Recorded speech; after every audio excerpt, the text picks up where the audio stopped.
Hi, I'm Dave Epstein. Welcome to Growing Wisdom in my home state of Maine, and what a pleasure to be here with Howard Anderson. We're standing up in Albion, Maine. Johnny selected seeds, and these are all tomatoes behind us. Yes. So you want to tell us a little bit about how and when we should prune?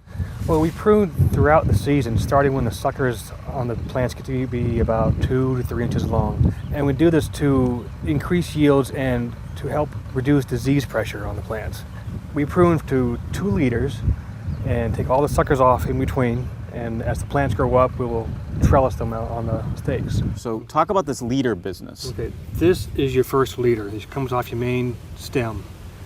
Below your first flower cluster, this first sucker now becomes your second leader. So we're going to leave these 2 as your main growing points. And then we're going to take out all these other suckers that are in the leaf axils along down the stem. So how would you do that?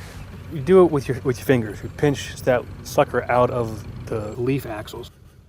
And you go through and do all the rest. All the rest, all the way down to the base. And what does that do for the plant?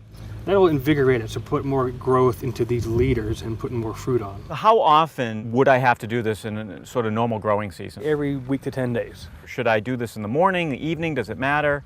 It doesn't matter as long as the leaves aren't wet, so you're not spreading disease. Should we prune all types of tomatoes? The terminate tomatoes are more bush type tomatoes which don't require pruning. They're going to get about 3 foot tall. And most of these here are called indeterminate, which continue to grow throughout the season until the frost comes.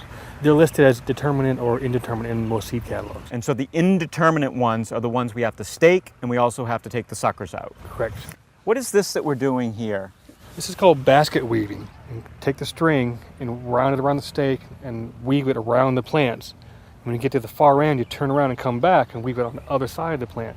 In effect, making a trellis for the plants to grow up through. As the plant grows, we'll add more strings to the stake. And speaking of as it grows, mine get very high during the course of the year. Is there a point when I should just stop it from growing any higher?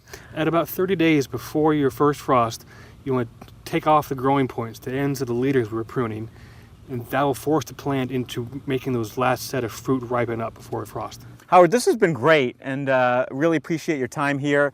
Beautiful setting. We hope you've enjoyed all of our tips here on tomato pruning and growing. We hope you come back every week for all of our tips, hints, and helps at growingwisdom.com.